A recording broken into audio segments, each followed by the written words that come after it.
Friends, I have a word that you can dig on, one that you might never use again in your life.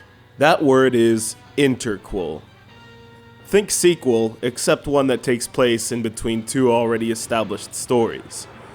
That was the idea behind LucasArts' 1996 project, known as Shadows of the Empire, with a little help from Bantam Books and Dark Horse Comics on the bookshelves of starry-eyed sci-fi fans everywhere. And with the advent of the groundbreaking Nintendo 64 a few months before, the franchise was set to bring in more revenue with an action-packed 3D shooter rendition known as, you guessed it, Star Wars: Shadows of the Empire.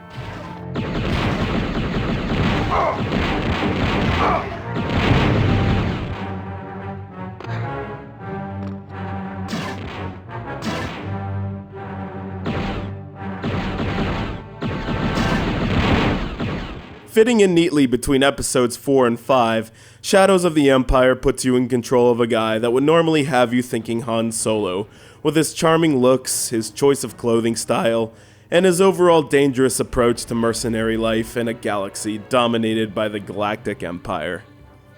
He lives on the edge, determined to use his skills for the rebellion and prevent the murder of Luke Skywalker by the Dark Prince, Xizor. His name is Dash Rendar, and he's front and center in a story that, unfortunately, many critics would have preferred to see strictly in theaters and not in the first years of the Nintendo 64. From this gameplay, you might be able to tell why. It's said often here in the underwater base that the production value of a lot of games in the mid to late 90s was low, and thus the game ages poorly, made fun of and screamed at more than revered as an example of quality retro gaming. Shadows of the Empire throws you into the fire with levels that put you in the middle of legendary battles in the Star Wars universe. There's nothing more impressive in the game than when you deploy the tow cable and begin to make a circle around the colossal Imperial Walker, dodging enemy lasers, trying to stay on the right path. Then comes the time where you have to achieve the rest of your objectives on foot. Okay, I'm as much of a shooter fan as the next guy, but there are quite a few problems with most of the level design. Control of Dash Rendar is difficult, the combination of confusing camera angles and a lack of decent aiming system being of utmost frustration for me. Yes, there are 4 different points of view you can use as your perspective in the game, but first person offers too small of an aperture, third person angle showing you that Dash makes a better door than a window, and the cinematic and frontal angles that are just plain useless.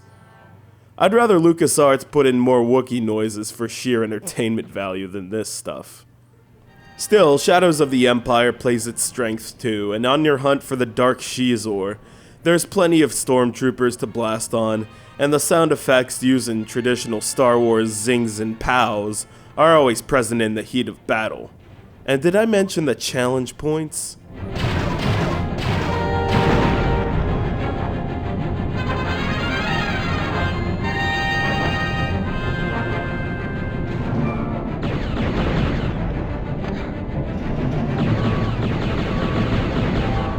Patience is key to beating this game, as you might find yourself cursing at a TV screen due to ridiculous camera angles, or coming across the occasional powerful enemy. My guess is that if this game were introduced to the 360 or PS3 10 years later, most of the design issues would be cleaned up. But it won't be, so take it or leave it.